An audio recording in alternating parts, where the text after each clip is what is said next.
When it comes to protecting your novels, what do you need to know about copyright? We know from the moment we write something it is copyright protected, but do we also need to register it with the Copyright Office, and what are the benefits to doing so? Today, we're talking to a law professor all about what we need to know about protecting our work in the publishing industry. Let's get into it. Hi, I'm Tony Costas. I'm an adjunct professor of entertainment law and IP at New York Law School, and I have an Instagram and TikTok account called The IP Professor, where I talk about all things intellectual property. Today, we're going to be chatting all about copyright when it comes to writing novels. So we know that when we create our content, there is an inherent copyright protection over it, but we also have the ability to go to the Copyright Office and make sure we're getting that registered. So can you kind of break down what that looks like in terms of how authors can and should be doing this? Yes. So first and foremost, it's important to know that the moment you make any work of authorship under copyright law, you are the copyright owner. Nobody can take that away from you. So certainly, if you wrote a manuscript for a book, and even if it were complemented with illustrations that maybe you worked on, that whole work under the guise of copyright law automatically makes you the copyright owner. The reason why copyright ownership can be further reinforced by way of registration, why I'm a big advocate for registering in the Copyright Office, is because it's just it's a way of telling the world and putting the world on notice that you yourself are the copyright owner, nobody else is. That can't be a point of contention.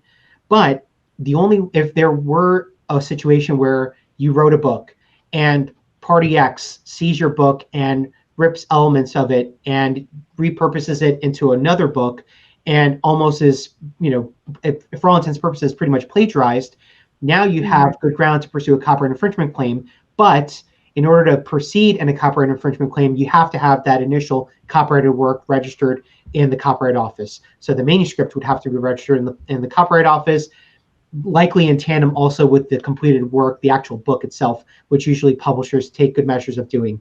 And then, I think obviously the most important thing is copyright registration of a manuscript of a book allows you to have full autonomy over your work. You could pitch an idea to a Simon & Schuster, a Scholastic, a Penguin, any of these other publishers. They could turn you down, but by them seeing that you're the copyright owner of that manuscript, they can't go ahead and just take your work and then go ahead and repurpose it in some fashion.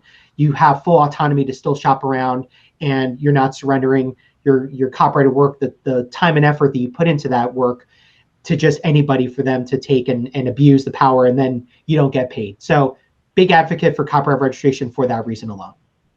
So when it comes to registering for that copyright protection, what is the general process of that? So very simple process. I would actually venture to say that you can have an IQ of -50 to register anything in the Copyright Office. Very simple. All you have to do is go to the copyright.gov website, and you would just have to follow steps for registration. I'm not exactly sure which exact prompts, but once you're in, you just have to create an account, and it's really just a matter of indicating who the copyright owner is, what you're registering, the title of the work. They do require a specimen, so the Copyright Office requires a specimen. So that would likely mean that you would have to upload the PDF of the work. This would be just as applicable if, let's say, you were working on a short film. You would have to upload the work itself to show the actual work in context. If there is any third-party material contained in that publication or the manuscript that you work on, you would have to disclose that. If there were any questions that the Copyright Office would have, who's the right party to contact, you put all that information in. The best part, super cheap. At the very least, I've seen prices as low as $55 to just register in the Copyright Office. So the way I frame it for people is, would you rather not spend the $55, get into a massive infringement claim, and you're pulling hair out of your follicles? Or would you rather pay $55, have that work registered? Also, it's expedient, 3 months, pretty much over and done with, so long as there aren't any issues, and have that peace of mind that your name not only is registered as a copyright owner indefinitely, you don't have to even worry about renewal or anything. It's there permanently in the Library of Congress catalog for copyrighted works, and you can fully enforce your rights under copyright law for, once that registration is complete. To me, I would opt for the latter any day, all day, every day. So if we do get involved in potential lawsuits, this will give us a leg to stand on. This is a good way for us to be moving forward and really enforce that we are the copyright holders of that piece of content. And of course, if you do end up in this situation, get yourself some legal counsel because they'll be able to help guide you in this process as well. Now, it's interesting because we do have that inherent copyright as we are creating our content. How far does that extend if we do not register our content? I mean, it's important to know that if you even don't register the copyrighted work, it's okay. But either way, from the moment you write the first word of your manuscript till the last period of your manuscript, however many pages it is, whether it's 1 page, 5 pages, 50 pages, or longer, you are the copyrighted owner of all of that. Because you're investing the time and effort that under copyright law would qualify as a copyright owner. You're making an original work of authorship that is fixed in a tangible medium of expression. The originality under copyright law is an extremely low threshold. It just has to be somewhat creative. It doesn't have to be something absurdly creative. Just have some type of creativity. So even re-envisioning of a public domain character is just enough to qualify as creative or original in the context of copyright law. It's a work of authorship. Writings are a work of authorship enumerated in the Copyright Act. And most importantly, it's fixed in a tangible medium of expression. You're typing it out on a computer, or if you're doing it old school style, on a typewriter, or you're writing it out by hand. And then once you repurpose it, if you were to go, let's say, through the self-publication route, that's also another way that it's fixed in a tangible medium of expression. And that word fix is important because under the Copyright Act, it means that it could be perceived for more than a transitory duration. So that means that it has some level of permanence. So think of latte art. Latte art is very creative, where you could have a very unique peacock design or a flower on it. But what happens with a latte?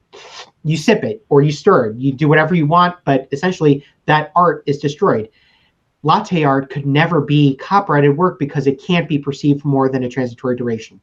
That inherently differs from everything else in copyright, and certainly in the context of manuscripts you work on. That transitory duration, the moment you write something pen to paper or on your laptop and it's saved, it has permanence that you could go back today, tomorrow, next week, a year from now, 5 years from now, and still be able to read the words that were off that paper. Okay, that makes a lot of sense. And I love the latte art reference. I feel like that's a very fun thing to throw in there. Absolutely. You mentioned a little bit about taking something that people are familiar with and changing it into an original form. In the publishing world, we tend to refer to that in the context of doing a retelling, like a fairy tale or a nursery rhyme that we kind of reimagine and retell. So talk to me a little bit about how that could have implications on our copyright. So that is a very unique kind of like fine line that exists in the context of copyright, because usually retellings that are pursued by a lot of authors, obviously yourself included, KM, usually have derivations from old school characters like, Sleeping Beauty or Snow White, Robin Hood. Those characters were conceived of or created once upon a time, long ago. And as it is under copyright law, terms, there's a term that exists once you create a copyrighted work, but eventually that term expires. There is no way of renewing it. There's no way of extending it unless the Copyright Act were, this year going to be revised in such a way that copyrighted works that, were created before or after a certain date can now be extended into a few more years. It's already very complicated as it is, but that's something that is quite common. Either way, those characters are likely in the public domain. And now, once they're in the public domain, it's fair game. You can make something based on those works in a much more unique fashion, potentially. So think of the A.E. Milne version of Winnie the Pooh. I'm sure that there are going to be a lot of aspiring authors trying to get their break in the industry, figuring out a very unique way of telling a rendition of Winnie the Pooh that we really haven't seen, that was addressed by A.E. Milne, certainly not by Disney.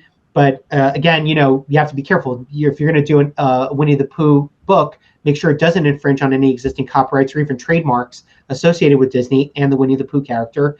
And now with a horror movie, Winnie the Pooh, Blood and Honey, you want to make sure that that's also not going to infringe on that copyright as well. So you can't write a horror book about Winnie the Pooh. But if you wanted to write like a romance novel about Winnie the Pooh, okay, it'd be kind of fun and cute, but as long as it doesn't infringe on any existing copyrights, like the Disney character, a Disney rendition of the characters, then you're pretty much fair game.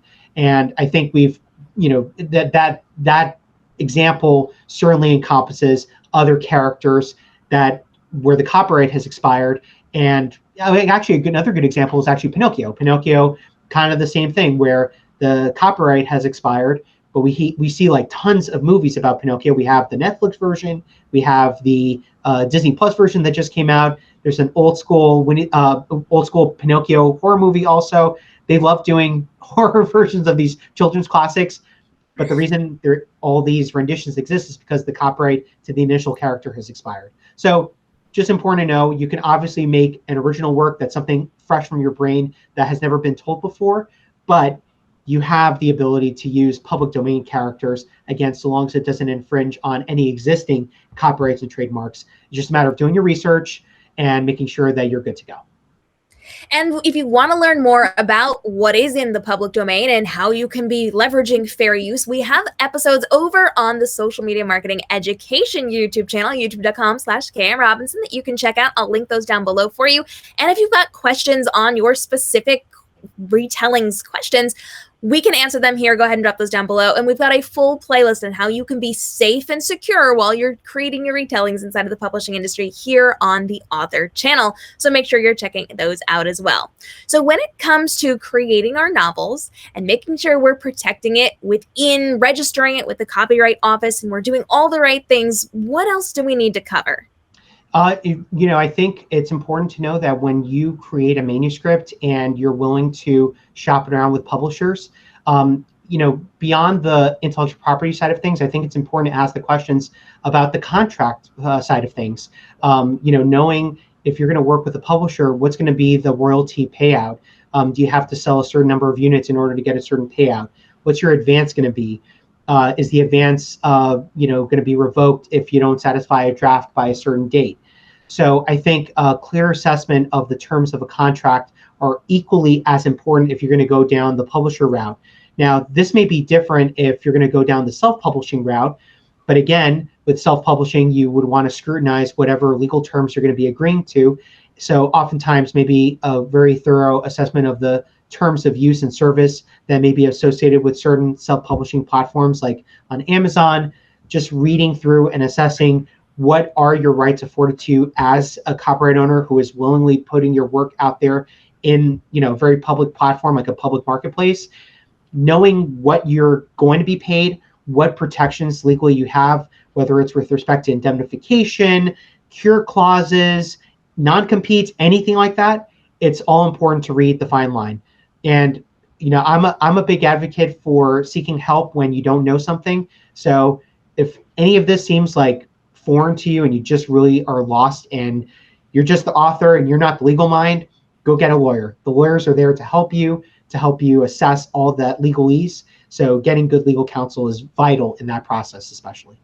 And making sure you're working with a publishing lawyer is incredibly important and something that I talk about a lot on this platform. So if you have questions on this, if you need help figuring out who's going to be a good fit for you, if you are not sure how this is going to work, please ask your questions and please go through the videos here on the platform because we talk about this a lot. My goal with this entire platform is to make sure you are protected inside of this industry. So we break down red and green flags for working in both traditional and self-publishing. So you want to make sure that you're going through all of this with your questions. This has been a fantastic conversation on why it's so important to make sure we have our copyright secured and registered so that we can then go forward with any potential lawsuits or any piracy cases to make sure that we are protecting our manuscripts and our work. And I want to make sure people have the ability to reach out to you with further questions because you drop so much knowledge on your TikTok page that we want to make sure people are over following you every single day to get all the knowledge and to be able to ask the questions. So where can we find you? You can find me on TikTok and Instagram at the IP Professor.